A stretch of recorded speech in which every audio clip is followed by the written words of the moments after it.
chancellor's office on how they are adjudicating complaints on campus. And it also required the chancellor to come before the state legislature every year and talk about how the system as a whole is addressing all forms of discrimination, not just sex discrimination. So where does that leave us today? So Tennessee versus Cardona in January of 2025, the United States District Court of Eastern District of Kentucky basically ruled the following things. It ruled that the new Title IX regulations that were adopted in August of 2024 were against the First Amendment of the United States Constitution. It also ruled that the Department of Education had violated its statutory authority and basically said that the final rule was arbitrary and capricious. So what does that mean for the state of California? It means that it was a nationwide ban on the 2024 regulations moving forward. So no institution is required by national law to implement those regulations moving forward. What does that mean for California? I will go out on a limb here and say this. For the state of California, what it means is that we are now under the 2020 regulations for everyone. Some people in this room might have been aware of the Kansas injunctions that had half of the state of California's post-secondary education institutions under 2020 and the rest were under 2024. We are now all in the same boat together. We are now all in 2020 land.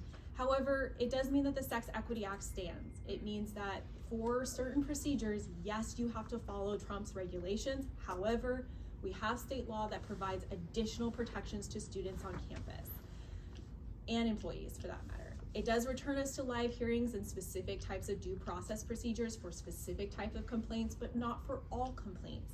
It also doesn't prevent institutions, if they want to take it a step further and provide additional protections above the 2020 regs, it doesn't prevent you from doing that.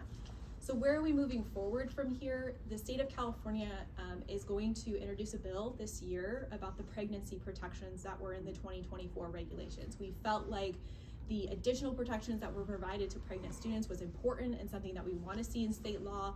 Right now in state law, it only pertains to graduate students, which does not pertain to community colleges. And so we just want to expand what's in existing law to include undergrads as well. What were the extra protections from the Sex Equity Act? So some of the extra protections that are in law right now, for example, with the Trump regulations, if a sexual harassment incident happens off campus, you cannot under Title IX provide protections, but under state law you can. So if a student comes to you and says, this happened off campus, I would like to have some form of accommodations on campus, the state law says you are permitted and required in some cases to provide those protections.